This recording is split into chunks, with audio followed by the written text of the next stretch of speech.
Hello दोस्तों, कैसे हैं आप सब। तो अभी तक हमने थ्रोन ऑफ सील के 5 एपिसोड्स कंप्लीट कर लिए हैं और आज हम अपने 6th एपिसोड को स्टार्ट करने जा रहे हैं। तो अभी तक अगर आपने पिछले एपिसोड्स नहीं देखे हैं तो पहले उनको देख लीजिए, फिर हम आज की कहानी की शुरुआत करेंगे। तो लास्ट एपिसोड में हाओचैन अपने साथियों को बचाने के लिए सीधे डेमन के सामने खड़ा हो जाता है, लेकिन इस बार सामने वाला दुश्मन काफ़ी ताकतवर था, इसलिए जियांग यू उसे पीछे हटने के लिए कहता है। उसे लग रहा था कि हाओचैन उसके सामने ज़्यादा देर तक टिक नहीं पाएगा, ताकि डेमन की ताकत से दूर ही हाओचैन खुद को संभाल लेता है और धीरे धीरे एहसास होने लगता है कि उस पूरे आत्मविश्वास के साथ डेमन का सामन तेजी से उसकी ओर हमला करता है। हाओचैन इस बार उसका वार रोक नहीं पाता और दूर जाकर गिर जाता है। इसके बाद डेमन अपनी जहरीली धुंध का इस्तेमाल करते हुए उस पर हमला करता है, लेकिन हाओचैन भी हिम्मत नहीं हारता और खुद को बचाने के लिए पूरी कोशिश करता है। पर भी डेमन उसे ज़्यादा नुकसान नहीं पहुंचा पाता। तभी उसे शिंग्यू की बात याद आती है कि ऐसे डेमन्स के अंदर स्केलेटन नहीं होता और उनकी बॉडी में सिर्फ मांस होता है। साथ ही वे अपनी जहरीली सांस से हमला करते हैं। ये सब बातें याद आते ही हाओचैन समझ जाता है कि इसकी सबसे बड़ी कमजोरी तो उसका पेट है, क्योंकि वह बाकी शरीर के मुकाबले बहुत ज़्यादा नरम होता है। जैसे ही डेमन फिर से हमला करने आता है, हाओचैन तेज़ी से खुद को बचाता है और सीधा उसके पेट पर वार कर देता है। उसे चीरते हुए दूसरी तरफ निकल जाता है। डेमन को घायल देखकर हाओचैन को यकीन हो जाता है कि उसकी रणनीति काम तो कर रही है। वही जियांग यू और बाकी लड़के ये सब देखकर हैरान रह जाते हैं, क्योंकि हाओचैन पहले से काफ़ी ज़्यादा मजबूत हो चुका था। लेकिन डेमन भी चालाक था। वह अचानक चारों तरफ धुंध फैलाने लगता है ताकि छुपकर हमला कर सके। यह देखकर जियांग यू और बाकी लड़के घबरा जाते हैं, लेकिन हाओचैन उसकी चाल समझ जाता है और पूरी तरह से सतर्क हो जाता है। जैसे ही डेमन हमला करने आता है, हाओचैन उसकी आवाज़ से उसकी लोकेशन का अंदाज़ा लगा लेता है और आसानी से उसके वार से बच जाता है। लेकिन उसी दौरान डेमन फिर से अपनी पूंछ से हमला करता है, जिससे हाओचैन दूर जाकर गिर जाता है। अब उसे एहसास होता है कि यह दुश्मन उसकी उम्मीद से भी काफ़ी ज़्यादा ताकतवर है। डेमन लगातार उस पर हमला करता रहता है और हाओचैन भी अपनी तलवार की मदद से खुद को बचाने की कोशिश करता है। उधर जियांग यू और बाकी लड़के काफ़ी चिंतित हो जाते हैं, क्योंकि हाओचैन की जान खतरे में थी। तभी अचानक हाओचैन की वाइट ब्लेड स्किल एक्टिवेट हो जाती है। इसके एक्टिवेट होते ही वह एक ही झटके में डेमन को दूर फेंक देता है और तेज़ी से उस पर लगातार हमले करने लगता है। अब डेमन की हालत ख़राब होने लगती है, लेकिन हाओचैन यही नहीं रुकता।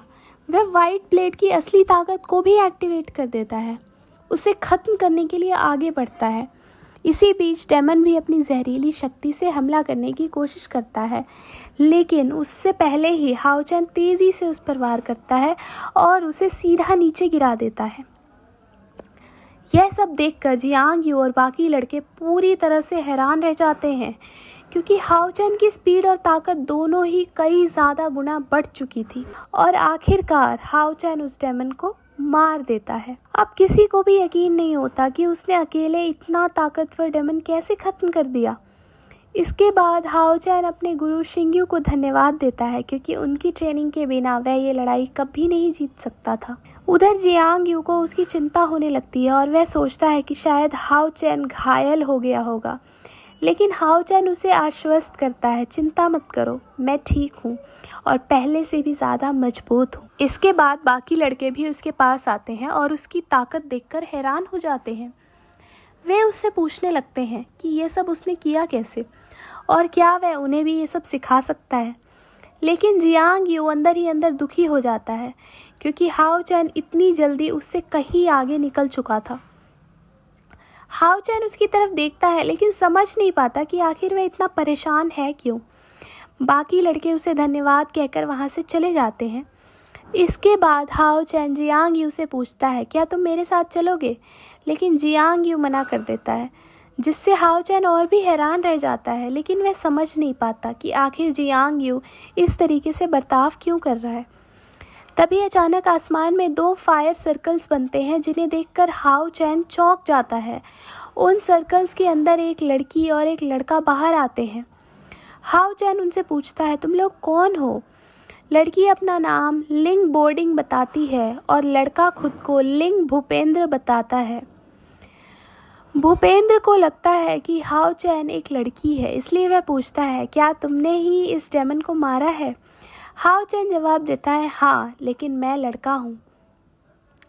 लिंग बोर्डिंग को इस पर विश्वास नहीं होता, इसलिए वह पास आकर खुद चेक करती है और फिर भूपेंद्र से कहती है, हाँ, ये तो सच में लड़का है। इसके बाद भूपेंद्र हंसते हुए कहता है, ठीक है, तो क्या तुम इस मॉन्स्टर की डेड बॉडी को बेचना चाहोगे?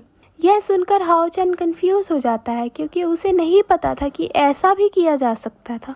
तब भूपेंद्र समझाता है कि मॉन्स्टर की डेड बॉडी बेचकर पैसे कमाए जा सकते हैं और वह इस काम में प्रोफेशनल है। लिंग बोर्डिंग कहती है, मार्केट में इसके कम से कम 5 गोल्ड कॉइन्स तो मिलेंगे ही। लेकिन भूपेंद्र तुरंत उसे चुप करा देता है और हाओ चैन से कहता है, मैं तुम्हें इसके बदले 3 गोल्ड कॉइन्स दे सकता हूँ।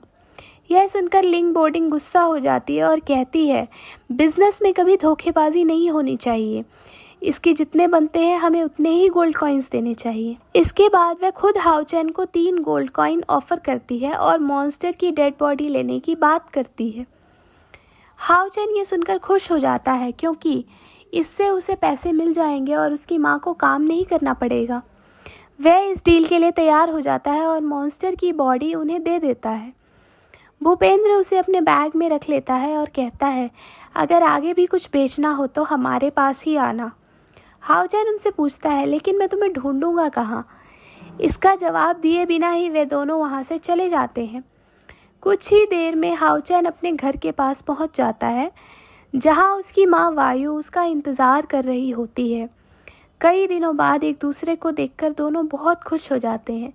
साथ ही वायु की तबीयत भी अब धीरे धीरे ठीक होती नज़र आ रही थी, जिससे हाओ चैन को काफ़ी राहत मिलती है। वायु उसे देखती है और कहती है कि तुम पहले से काफ़ी मजबूत हो गए हो।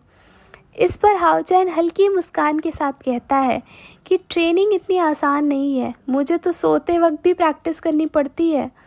तब वायु उसे समझाती है कि जो कुछ भी हो रहा है वह उसके ही भले के लिए है। इसके बाद हाओ चैन अपना सामान खोलता है, जिसमें वो अपनी माँ के लिए ताज़े फल लेके आया था। फिर वो बताता है कि शिंग्यू ने आपके लिए एक लेटर भी भेजा है।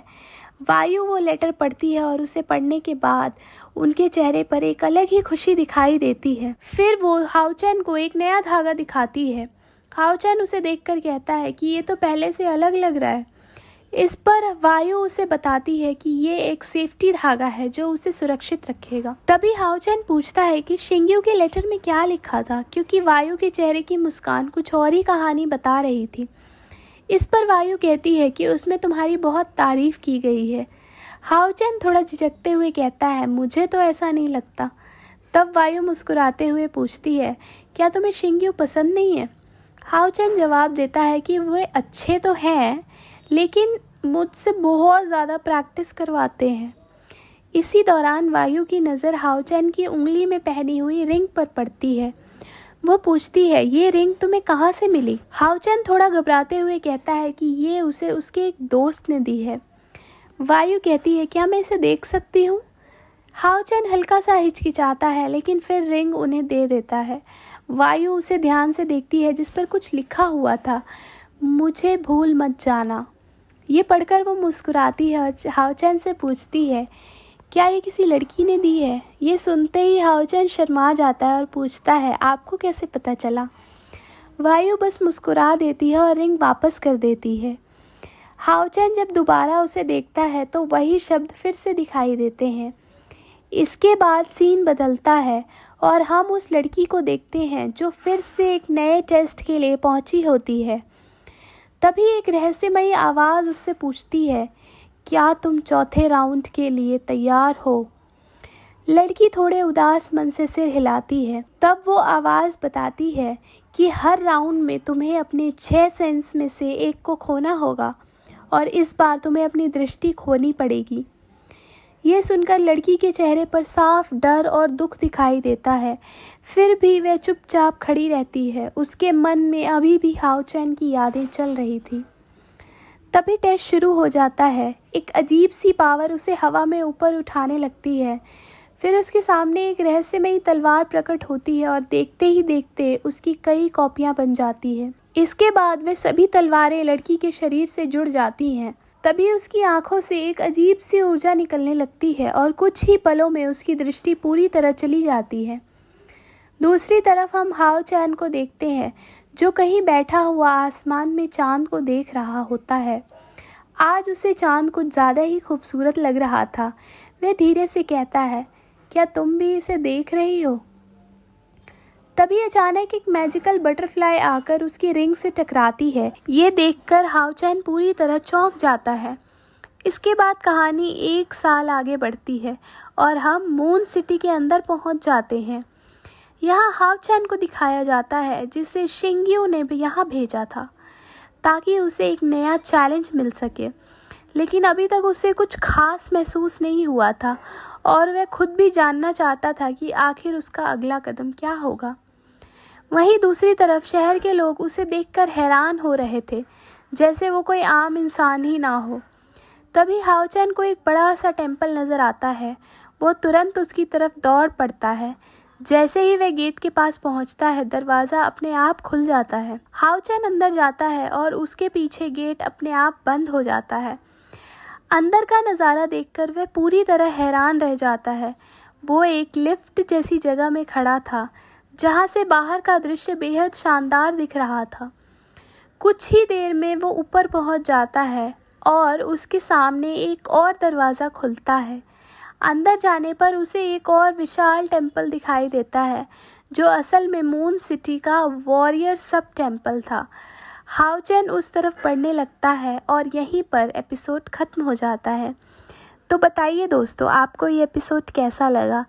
लाइक कीजिए, कमेंट कीजिए और कमेंट में हमें ज़रूर बताइए कि आपको ये एपिसोड कैसा लगा और आपको हमारी स्टोरी टेलिंग कैसी लगती है। आपके कमेंट्स हमें और वीडियोस बनाने के लिए मोटिवेट करेंगे। तब तक के लिए thank you so much and subscribe our channel.